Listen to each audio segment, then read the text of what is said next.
Bueno, muy bien. Vamos a hacer un video sobre Max Scheler y la sociología del conocimiento. Fue uno de los primeros en escribir sobre sociología del conocimiento, lo hizo en 1926, ya escribió sobre este tema. Y luego siguieron Mannheim, Merton, del que ya habíamos hablado. Y ese que vamos a usar de referencia. Esto es una fuente secundaria de pensamiento de Max Scheler. O sea, lo tomé de Robert Merton, Sociología del Conocimiento, este librito chiquito que es el capítulo 1 de Teorías y Estructuras Sociales. Lo tomé de acá, por eso es una fuente secundaria, lo que les decía. Luego tomé el trabajo de leer Problemas de Sociología del Conocimiento de Max Scheler, de 1926, o la Sociología y el Saber, o también se lo puede llamar las formas del conocimiento y las sociedades, ¿no? El conocimiento y las sociedades, también en alemán, porque el nombre en alemán es Die Wissenschaft und die Gesellschaft, de 1926, traducido al español como Problemas de la Sociología del Conocimiento, de 1926, o también Sociología del Saber, a veces le ponen, está tratado así, ponen Sociología del Saber o incluso Sociología del Conocimiento. Y luego también hay algún escrito que es Saber y Sociedad, o Saber y Cultura, que lo descargué hace poco de la web. Así que esa no es mi fuente para esto, no son esos libros, sino que son lo que hace Merton en este libro, que cuando estudia, él hace un programa analítico para estudiar la sociología del conocimiento, y dentro de ese programa analítico, en el primer capítulo es qué categorías o qué producciones intelectuales tienen que ser sometidas a análisis sociológico. Esa es la segunda, ¿cuáles? ¿No? Pero la primera pregunta se preguntaba ¿dónde buscar el cuadro existencial de las producciones mentales? En la parte 1, ¿dónde buscar el cuadro existencial de las producciones mentales? O sea, hacer una sociología del conocimiento y dónde buscar el cuadro existencial a partir del cual se producen las creaciones intelectuales, ¿no? Las teorías religiosas y filosóficas. Y los cuadros existenciales serían las personas en su relación diaria con la materia o con la vida humana. Ese sería el cuadro existencial. Bueno, la primera pregunta es dónde buscarlas, y bueno, habría que buscarlas y habíamos dicho que podía ser la raza, la posición de clase, tu posición en tu ocupación, si trabajas dentro del sector del Estado o fuera del Estado, si estás en el sector militar o no. Esa sería la explicación. Si tenés que pagar impuestos porque tenés muchas ganancias, o no tenés que pagar ninguno y al contrario recibís ayudas sociales. Entonces, bueno, si sos obrero o sos empresario.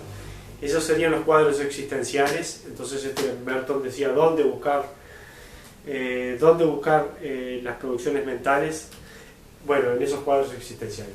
Ahora lo que se pregunta Merton es ¿cuáles son las producciones mentales que podemos someter a la sociología del conocimiento? Y bueno, las divide en varias partes. Ahora va a citar a Scheler. Scheler estableció 7 categorías de pensamiento según el carácter de menos a más artificial. Son las que podemos entonces someter a la sociología del conocimiento. Estudiar sociológicamente, hacemos un análisis sociológico de esas formas de conocimiento. Y luego las relacionamos con sus cuadros existenciales o sus condiciones existenciales de vida o sus condiciones materiales de existencia, como diría Marx, ¿no? Esa sería la idea. ¿Y cuáles son? Son estas 7 categorías, desde menos a más artificial. Como les dije, es una fuente artificial, es una fuente secundaria. No me tomé el trabajo para ampliar este tema, hay que leer aquellos libros, que seguramente, con el tiempo lo voy a hacer porque me interesan. Son libros que en un tiempo los quise leer cuando seguía la filosofía romántica, desde Nietzsche, Heidegger, Schopenhauer, Wilhelm Dilthey también, y llegué a este libro y me faltaba leer a Scheller porque era del siglo XX, un romántico del siglo XX, digamos que ya no existe el romanticismo, el romanticismo ahora en el siglo XX es fenomenología, ¿no? Bueno, él es un fenomenólogo, como Edmund Husserl, y en la sociología como Simmel, como Alfred Schultz, Berger Luhrmann, bueno, etc. Una digresión muy larga. Así que, pero bueno, eso es donde se encuadra Max Scheler, ¿no? Dentro de la fenomenología, que incluso es opuesta a la estructural funcionalismo de Merton, ¿no? Que es realista. No es fenomenólogo, sino que es realista. O sea, aparte de que primero está la realidad y que las categorías incluso la realidad y lo objetivo antes que lo subjetivo, porque los fenomenólogos ponen en principio, en primer lugar, lo que entiende el sujeto en una situación de contexto social. Entonces las relaciones del sujeto tienen sus propias reglas con los grupos sociales. Parte de ahí es contrario al enfoque, o sea, es un enfoque subjetivista y el de Merton es objetivista. Así que, bueno, eso sería Max Scheler más o menos para presentarlo. Y establece 7 categorías de pensamiento, entonces, desde menos a más artificial. A esto le vamos a aplicar entonces el estudio de la sociología del conocimiento. Va a decir Merton, se pregunta, ¿cuáles son las producciones mentales sometidas a análisis sociológico? O sea, ¿cuáles son las producciones mentales que podemos someter a un estudio de sociología del conocimiento? Y ahí, bueno, Marx tenía el estudio de la superestructura, ¿no? La sociología del conocimiento para Marx sería estudiar la ideología, estudiar la religión, como siempre, deformaciones de las condiciones materiales de existencia, estudiar las ideas económicas. Bueno, entonces, por ejemplo, diría Marx, incluso Engels, ¿no? Las ciencias naturales y las ciencias formales, o sea, las ciencias positivas, las quitamos del estudio de la sociología del conocimiento, porque son conocimientos que escapan a la infraestructura, o al determinismo histórico o al determinismo material. Por eso no están determinadas por la ideología ni por las condiciones materiales de existencia. Las ciencias naturales, las ciencias formales y las matemáticas. Bueno, entonces diríamos, ¿dónde buscar las producciones mentales sometidas a algún análisis sociológico? Bueno, en ese lugar no. En las ciencias naturales no, diría Marx. En la matemática y en las ciencias formales tampoco. Bueno, eso es, y luego sí, ideología y todo lo demás. Ahora se lo pregunta lo mismo Max Scheler. ¿Dónde buscar entonces esas producciones intelectuales? Bueno, por supuesto sigue un camino opuesto al de Max Scheler. Max Scheler, un camino que no es nada, es superestructural, digamos, le da mucha importancia a las ideas, al sujeto y al sujeto en interacción con los demás, ¿no? Entonces es opuesto a Marx en ese sentido, le da valor propio a las ideas. Va a decir entonces que las 7 categorías de pensamiento que podemos someter son el mito y la leyenda. En segundo lugar, el conocimiento implícito inherente al lenguaje popular, o sea que sería el conocimiento del sentido común, lo que sabe la gente sin formar ninguna teoría al respecto ni someterla a prueba, solamente por la interacción, por la tradición, por el haberla aprendido a lo largo de las generaciones. O sea, el conocimiento implícito inherente al lenguaje popular. Otra manera es otro elemento para estudiar desde la sociología del conocimiento. En tercer lugar, o sea, desde menos a más artificial, ¿no? Cada vez es más artificial. El mito de la leyenda es menos artificial que el conocimiento implícito inherente al lenguaje popular. Luego, el conocimiento religioso es más artificial que el mito y la leyenda y que el lenguaje común. Y va a decir Scheler que desde la vaga intuición emocional hasta el dogma cristalizado en una iglesia, ¿no? O sea, desde la intuición emocional es más o menos una inspiración religiosa, sin haber formado todavía una institución que me forme y que me enseñe sus dioses, sus ritos y su dogma, digamos, su manera de entenderla, y que haya también una organización ya de esa religión. Es solamente, bueno, un espíritu emocional de la religión. Podría ser parecido a místico, que lo va a decir después. Tipos fundamentales de conocimiento místico en cuarto lugar. Esto es un poco, bueno, hay que dejarlo, yo lo dejo el signo de pregunta, de por qué el conocimiento místico sería más artificial que el conocimiento religioso cristalizado en un dogma, ¿no? Por ejemplo, el Islam, el judaísmo, el budismo y el cristianismo serían menos artificiales que los tipos fundamentales de conocimiento místico. Que el conocimiento místico me parece más cercano a una vaga intuición emocional de la religión, lo que dice antes, una vaga intuición emocional. El conocimiento místico es lo que hace Carl Jung, por ejemplo, Carl Jung, y si uno de sus alumnos, que es Alejandro Jodorowsky, ¿no? El conocimiento de ellos sería tipos fundamentales del conocimiento místico. Que eso sea más artificial que el dogma del Islam, no lo entiendo, pero bueno, lo dejo como pregunta, ¿tá? Tendría que leer el libro, obviamente leo Sociología del Conocimiento, que es un libro de 260 páginas o 220, o sea, bastante corto. Luego, en quinto lugar, por encima del conocimiento religioso, está el conocimiento filosófico metafísico. Esto es interesante, bastante artificial, ¿no? Muy artificioso el conocimiento filosófico y metafísico. Incluso no lo practica cualquier persona, se estudia, es un lenguaje muy particular, y que se hereda a partir de lecturas de libros, no es tanto como ir a una iglesia o entenderlo de manera grupal y espontáneamente, sino que hay que estudiarlo, y incluso las terminologías filosóficas son muy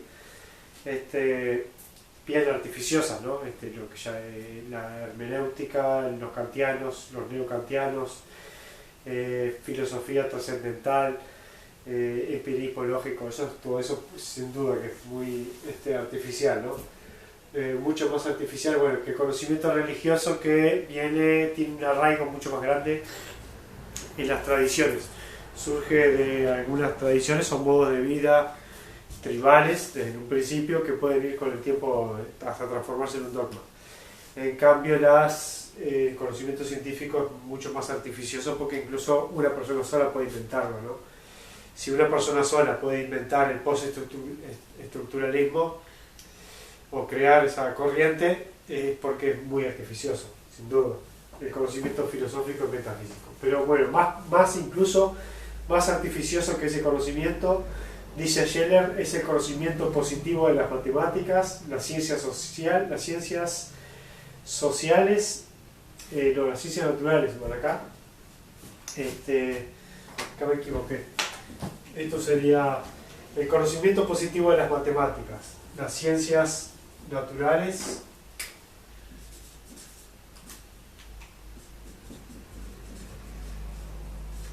y las ciencias humanas, que serían las ciencias del espíritu o las ciencias sociales.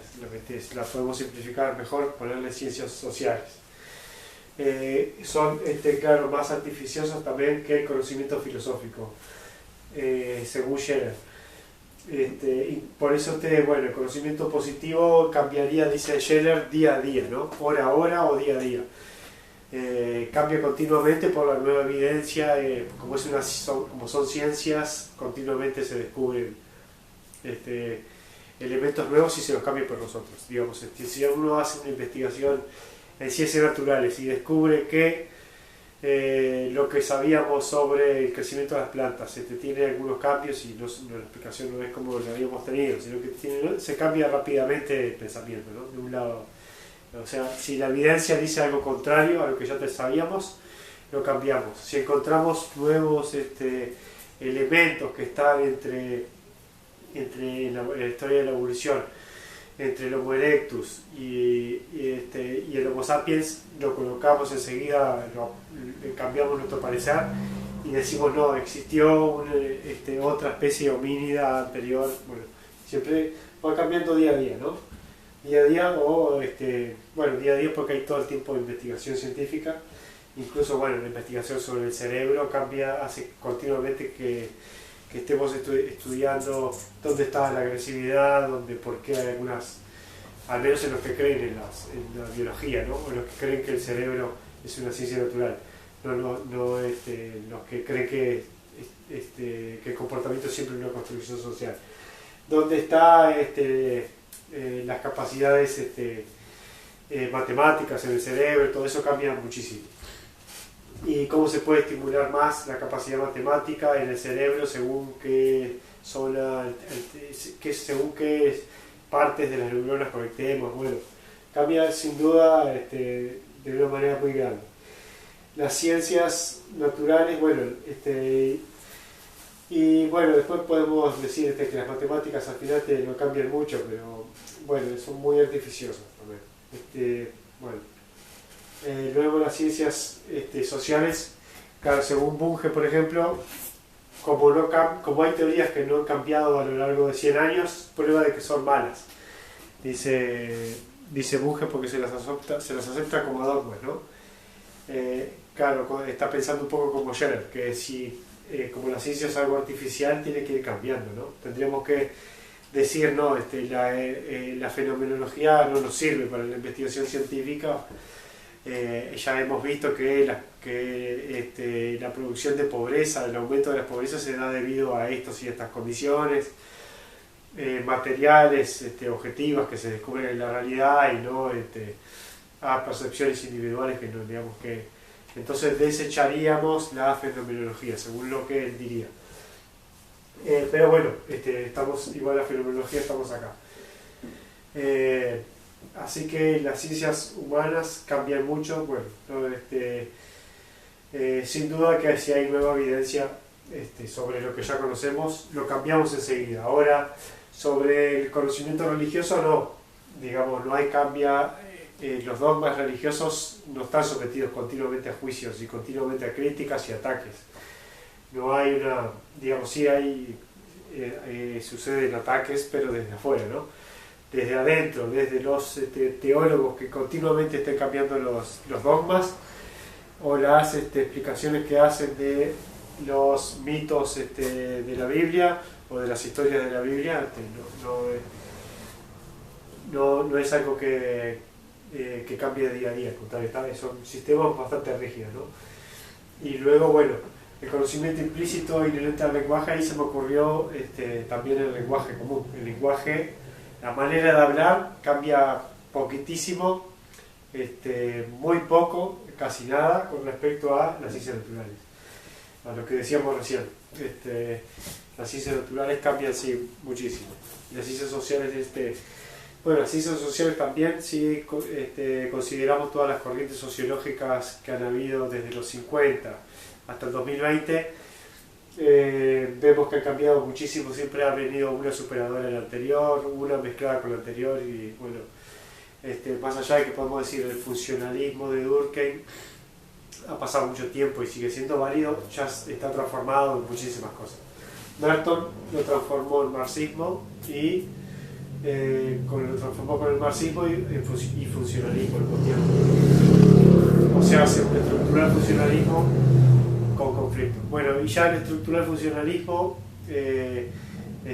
ha cambiado, luego el estructuralismo ha cambiado, se ha vuelto un postestructuralismo, el postestructuralismo luego ha cambiado a teorías de género, las teorías feministas, teorías de la construcción social. Bueno, en ese sentido hay una producción muy grande de teorías. Habría que enumerarlas y ver qué tanto han cambiado. Ahora había otra teoría sobre la que leí, que son las sociologías del individuo, de Martuchelli y Duvet también, François Duvet. O sea, también una nueva escuela o una nueva corriente dentro de las ciencias sociales. Y bueno, y lo que más cambia en el mundo, lo que más cambia dentro de todas las formas de conocimiento es 9 minutos me quedan, es el conocimiento tecnológico. Y acá sí, claro, la tecnología cambia, esto sí cambia minuto a minuto, día a día. Ya cuando hablamos de las versiones de Google, muchísimas, las formas web, los celulares, casi que no tiene resistencia el cambio tecnológico, ¿no? El cambio en el conocimiento científico incluso es más resistente que en el conocimiento tecnológico. Estamos más, somos menos proclives a cambiar una teoría científica que lo que cambiamos, sin duda, la tecnología.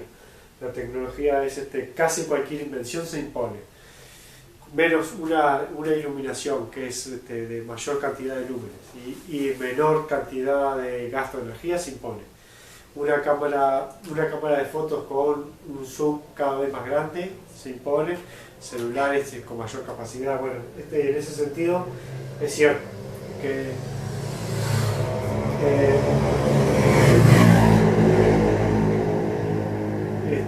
es cierto que es muy artificioso, y entonces, bueno, como decíamos acá, se modifican más lentamente cuanto menos artificiales son, ¿no?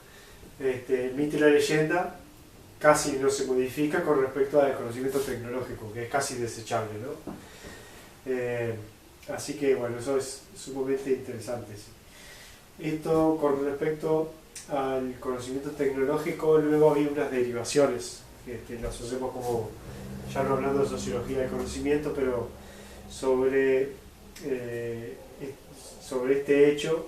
Alfred Weber, que había escrito Historia de la Cultura o Sociología de la Cultura de 1941, que es un clásico de él, se puede leer, es un gran libro. Dice: los cambios de la civilización técnica se modifican más rápidamente que las transformaciones culturales. O sea, la cultura se transforma, es más lento, por ejemplo, las relaciones matrimoniales, los valores religiosos, o lo que creemos que está bien y lo que está mal, se modifica muy lentamente, obviamente, con la civilización técnica, que cambia día a día. Le vamos agregando inventos técnicos a la vida diaria, y que con respecto a las transformaciones culturales, evidentemente, son mucho más lentas. Entonces, el idioma español podemos decir que tiene 500 años, ¿no? Tal como lo hablamos ahora. Y va a tener 600 y no lo vamos a modificar. En cambio, la técnica, no lo vamos a modificar sustancialmente, ¿no? El cambio de la técnica es abismal.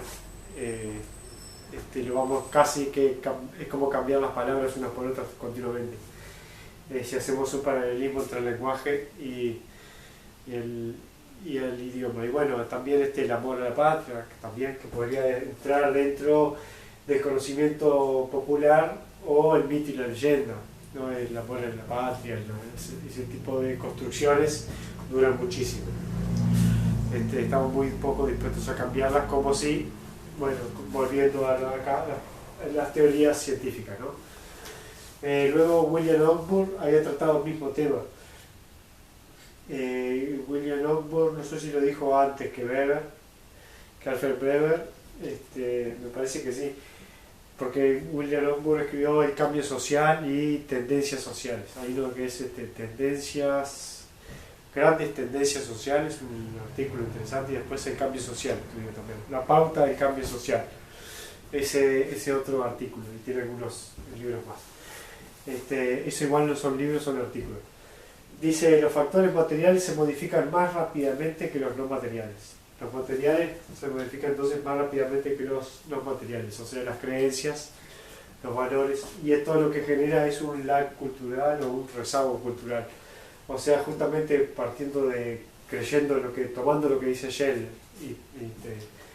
y aplicándolo a la vida actual, aplicándolo a la vida diaria, podríamos decir que sí, este rezago cultural entre el aprendizaje cultural de la tecnología se hace muy dificultoso. Por eso estamos todo el tiempo aprendiendo desde nuestra cultura, nuestra base cultural, que no cambia mucho, adaptaciones tecnológicas continuas, ¿no? Tanto que no las entendemos. De hecho, estamos todo el tiempo cambiando el celular a uno nuevo y volviéndolo a aprender.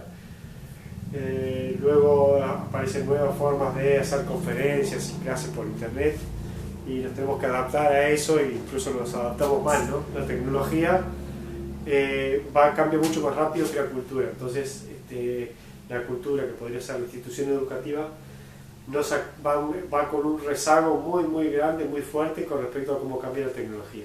En este caso, las posibilidades de la tecnología cambian continuamente. En cambio, las formas culturales de enseñar, no. Entonces se produce la cultural, como decía vos. Porque, bueno, lo material cambia más rápido que lo material. Y después, bueno, para finalizar, una idea que habría que luego consultarla. Porque según Merton, bueno, Scheller vendría a ser entonces un antirrelativista radical, al menos en esta frase, porque dice Scheller, que acá le puse una L, le puse dos L con una. Scheller dice: hay esencias extemporales que entran en el contenido de los juicios. O sea que es una frase muy subjetivista y hasta mística, ¿no?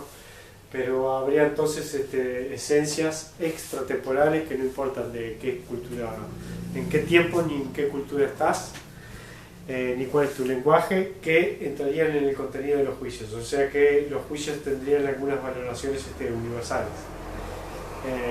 Entonces, bueno, podríamos tener un juicio en el que sea el reflejo de la verdad absoluta, ¿no? Porque estaría el contenido extratemporal. O sea que no es toda una construcción subjetiva del sentido, sino que también hay esencias extemporales. Así que bueno, esto lo hace sin duda un antirrelativista radical. Así que bueno, de acá no me queda más nada que agregar. Esto entonces sería un poco la sociología del conocimiento de Scheller, las 7 categorías de pensamiento que podemos someter a un estudio de la sociología del conocimiento, desde menos artificial, o sea, las más naturales. Podemos terminar con esta frase de Scheller. Dice Scheller que estas son las concepciones del mundo relativamente naturales, y esto es textual. Las concepciones del mundo relativamente naturales, o sea que igual son menos artificiales, ¿no? Pero las concepciones del mundo relativamente naturales son el mito, la leyenda, el lenguaje, nuestro idioma, el lenguaje popular, y bueno, ya el conocimiento religioso ya es bastante artificioso. Pero las primeras dos serían las concepciones del mundo relativamente naturales, las llama él. Ya como que las aprendemos espontáneamente, solamente por vivir en sociedad surge ese conocimiento. Así que eso, bueno, me pareció interesante.